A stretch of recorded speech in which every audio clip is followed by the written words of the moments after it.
Okay, so it's time for my week 4 of May midweek reading vlog, and well, it's been an interesting week, and you'll find out why as we progress through everything. But right now, sitting here, my first thoughts are that we're coming to the end of the month. Things are very quickly wrapping up and we're heading into June very soon. So I will be talking to you guys about how things are going to look on this channel over the course of the remainder of this week when we get to the end. But you're all here to find out what I've been reading for the first half of the final week of May. So let's jump into that first, shall we? First of all, starting off with the first book that I read so far this week, Harry Potter and the Goblet of Fire, which is the almost said fourth there. Wait, no, it is fourth. Sorry, the fourth book in the Harry Potter series. This book is massive. It is 636 pages long, and I completed my read of this book in 3 days. Don't ask me how, because it's very, very long, and that meant a ton of reading. It averages out to more than 200 pages a day, so it was a lot to get through. But I won't say too much about the book here because I am going to be doing a review on this book tomorrow, I believe. So there we go. Yeah, so a review on this book tomorrow, and I'll discuss with you guys my thoughts there. But all in all, I loved this book.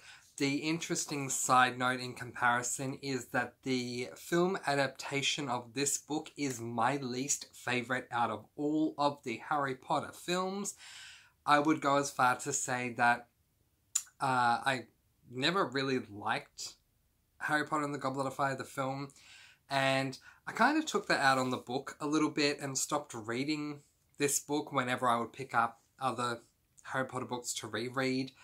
And after reading this book on Monday, Tuesday and Wednesday of this week, I really strongly regretted that, because the film for Harry Potter and the Goblet of Fire is so completely different to the book. The book is amazing, and I have so much love for J.K. Rowling for what she did with this book, and I have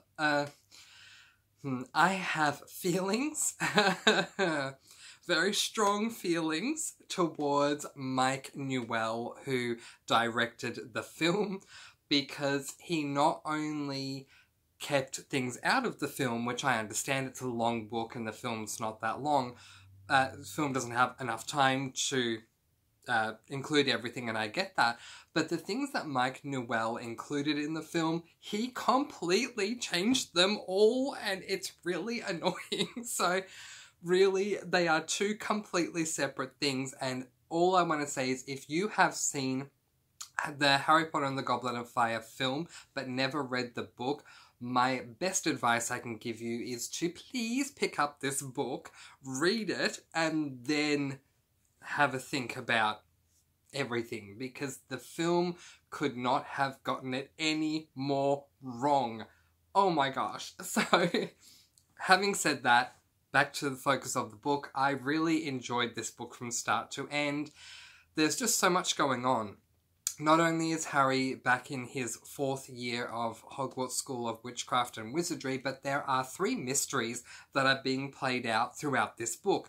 Not to mention the one thing that most people know, there is a Triwizard tournament that is held in Harry's 4th year, and there's a lot that goes on with that as well. So there is so much that happens, but what's also really interesting about this book is that it takes a long time to get back to Hogwarts, which, generally speaking, I'm not a fan of, but the way that J.K. Rowling writes her books, I can forgive the fact that it took so long to get back to Hogwarts, because the time between starting this book and getting to the school is still interesting. So, so that was fine with me.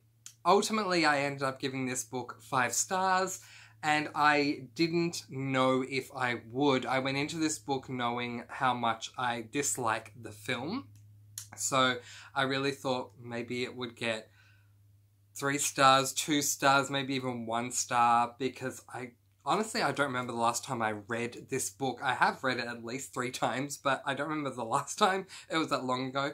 And I came out loving this book so much, and it's probably one of my new favourite Harry Potter books. Now that I can sit here and confidently and honestly say that this book and that film are 2 completely different things.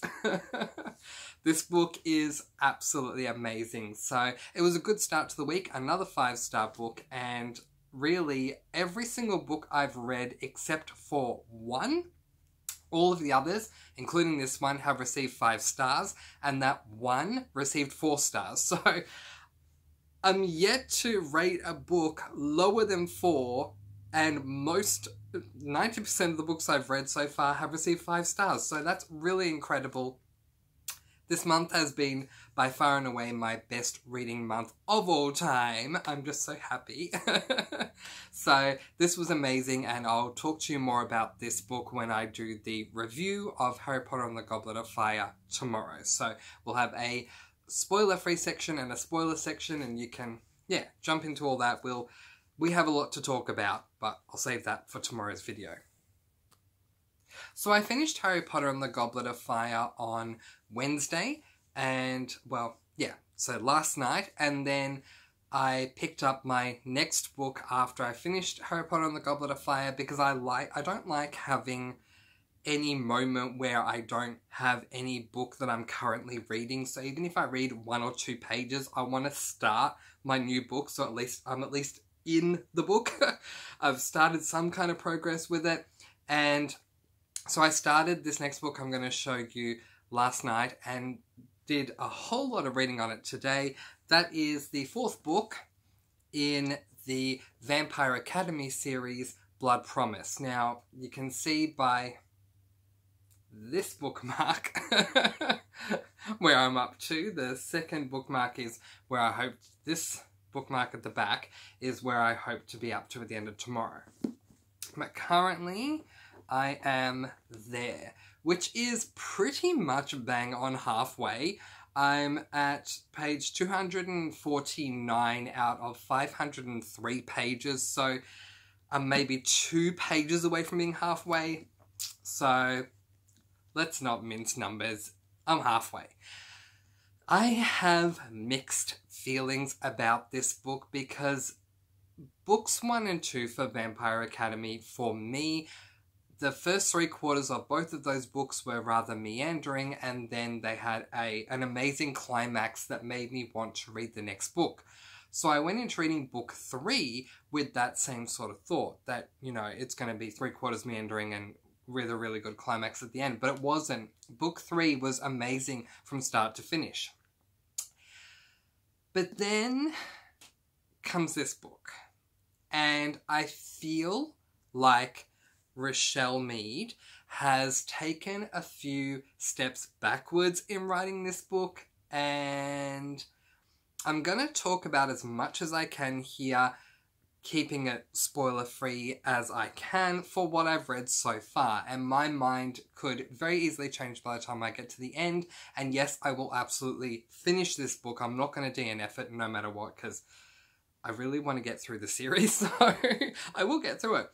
It is kind of middle book syndrome, because, we've got the first 2 books, I guess, at the beginning, and then book 3 and 4 is the middle, and then 5 and 6 is the end, because there are 6 in the series. But okay, book 3 ends with our protagonist deciding she's going to go on a quest.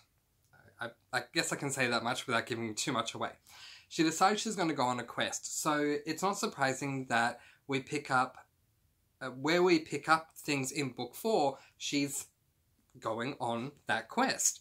The quest involves her flying from where she lives to another country. She ends up getting to that country, and that's fine, but once she gets there, she has no idea where she needs to go in the country to fulfill this quest that she's come up with of her own accord. No one's told her to do this. She's decided she's doing it herself. And there is a point to this. There's something she needs to do within the country that she has flown to, but she doesn't know where that something is. And so that's kind of annoying. Second annoying thing, I don't really like questing books, but here's the most annoying part of it. Where I'm at now, against that's page 249, so just basically the halfway mark of this book, she's still trying to work out where she needs to go. I've just come off spending about 200 pages with our protagonist having gone to stay with someone that she doesn't know, but that ties into things from past books. So she's staying with these people, she doesn't know them, but they connect to someone from other books in the series, so the first, second, and third book in the series. And that's great, and they really like her, and she likes them, but the moment she gets comfortable with them, all thoughts of the whole point of this book fly right out of her mind, and she no longer cares, and it's not that she doesn't care, but she doesn't even think about it anymore, and she gets really comfortable staying with these people that she's with, and just doing things with them, hanging out with them, doing errands with them. It's like everything's just been put on hold for 200 pages, and that is really annoying. I loved meeting these people that she's staying with because, as I have said, trying to again keep it spoiler free, they are connected to a character that we know about in books 1, 2, and 3, so it's great to meet these connections. That's been wonderful, and I really enjoyed that. But I kind of got over it maybe about 50 pages after she first arrived, and it took a whole nother 150 pages for her to finally leave. And it's like, seriously, I'm halfway through the book and she hasn't even gotten to where she needs to go no, that's not true. It's worse than that. She still doesn't know where she needs to go in order to be able to do what it is that she's planning on doing, the whole point of her quest. So that is incredibly annoying. Our protagonist is someone who makes all these really bad choices, and I guess she is still growing and trying to work out who she is, and she's on her own, where normally she's around a whole lot of people who have been assisting her in their own way. But it's just so annoying when there is a plan and the plan is put on hold because you basically forget about the plan. And it actually does say it in those pages as well. Something along the lines of she's having an internal monologue saying, and then I remembered that I was meant to be doing this and I'd totally forgotten that I was meant to be doing it. It's like, come on, it's been 200 pages. Issues. I have issues. But she finally left that place. It's probably going to take another 50 pages for her to finally get to where she needs to be. And then when she gets there, I'm sure it's going to be an amazing climax, because I can say from personal experience, from my side of things, when it comes to reading her books, Rochelle Mead, the author of this series, does climaxes incredibly well. If she didn't, I wouldn't have continued on with this series. So I am hanging out for the climax she's going to have this time round, and considering what the goal is, I have the feeling I know what the climax will be, and I'm still hanging out for that climax. But this book, while it's a tome, it's 503 pages, it feels like it really shouldn't be a tome, and we could seriously cut out the first 250 pages. Now, granted, Rochelle Mead went on to create a side branch series of Vampire Academy with the protagonist being someone who our protagonist meets within the first 20 pages of this book. But then another 50 or 60 pages later, that character has gone. So our protagonist in this book and that character both arrived at this home to stay with the people who are connected to the person that's in the first 3 books. But then she leaves. She writes a note and she says, "I'm sorry, but I have to go. I have things I have to do. Bye." But still, even that only took up like 50 pages. I don't know, I'm trying to work out why Rochelle Mead was floundering around for 250 pages, pun intended, going completely off course. Like, it makes no sense to me, but I am hanging out for the climax, and tomorrow, by the time I finish my reading for tomorrow, I should be about 100 pages away from being done. So I'm hoping that by that time things have really livened up and that things are really interesting, because right now the only interesting part of any of this book really at all so far that's new anyway, because there are interesting things that are happening in this book, but we were already introduced to those concepts in the 3rd book, and it was brought about in a very small way at the end of the 2nd book, so that's nothing new to me, is this family that's connected to the character that's in the first 3 books. But that can only take me so far, so anyway, you can see why I said I have mixed feelings about this book. I am loving this series, but it's just gotten to a stage where Rochelle Mead is floundering, and I really hope that she finds something to cling on to and gets us back on the path, because it's been an interesting experience. So my plan is to finish off Blood Promise. When would it be? Tomorrow? No. Saturday. So today is Thursday. To finish it off on Saturday. And once I finish off that book, I am going to be starting my final book of this month. Not only this week, but this month. And it's another 4th book in the series. So I've read the 4th Harry Potter. I'm currently reading the 4th Vampire Academy. And when that's done, I'm going to be reading the 4th Mistborn book. And this, you guys know how much I love Mistborn. This book is significantly smaller than the first 3 books in the original Mistborn trilogy. All of those are tomes. I think this one's like 300 and something pages long. Oh gosh, I don't even know. Try not to spoil it for myself. It is... 325 pages long. So it's really short for Brandon Sanderson. But I'm looking forward to getting into that. So I will be picking this up on Saturday as soon as I finish Blood Promise, starting at Saturday and then concluding it on Sunday. So that is my reading vlog update. Read Harry Potter and the Goblet of Fire. This is a young adult. It's not a middle grade. I worked that out after doing some research. It's a young adult fantasy, 5 stars. Arguably now my new favourite book in the series at the moment. I'm currently reading Blood Promise and have mixed feelings about it. I'll let you know how we go. And then I'm going to go on to read Alloy of Law, the 4th book in the Mistborn series. So, here's my plan from now on. Tomorrow I am going to be doing my Harry Potter and the Goblet of Fire review. Then on Saturday I'm going to be doing my June TBR video.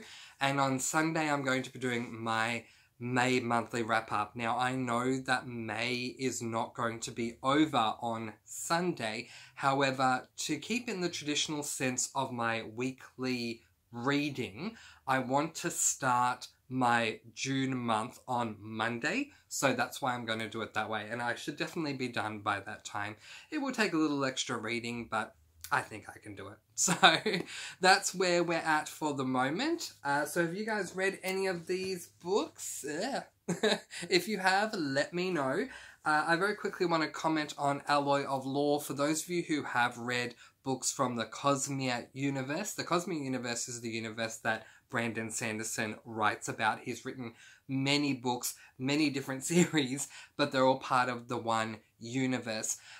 For those of you who have read the books in this universe and who are aware of the reading order, please note that I am completely aware that Alloy of Law is the first book in the second trilogy for Mistborn, and that it's not always advised to read book 4 directly after book 3, but I'm a traditional series reader, so I want to read all of Mistborn first, and then I'm going to move away to something else. At this stage, the greatest recommendation that I have for a traditional Sanderson book is going to be Warbreaker, but I'll see how I go. We've still got time till we get to that point. But I just want to explain why I haven't jumped into the Secrets of Mistborn book, or why I haven't gone on to Elantris or Way of Kings or whatever it is, because I'm a traditional series reader and I like to read all the books in the series first before moving on to the next thing. Speaking of which, I'm reading a ton of series at the moment, so we'll talk about that in my June TBR and how that's going to affect everything over there. But in the meantime, I hope you guys are doing well, and I hope that you've had just as amazing a reading month as I have. And if you haven't, feel free to rant about it in the comments below. And if you have, feel free to gush about it in the comments below, because gosh knows I've had them all. I've had my 1-star books, I've had my 5-star books, and then I've had months like this where pretty much every book except for one has received 5 stars because they've all been so good. So just because I'm riding a really high wave right now doesn't mean that this is typical for me, because it's not. Generally, my ratings are here, there, and everywhere. I have like 2 1-stars and 2 5-stars and 3 3-stars and whatever. So it's just turned out really well that way for me.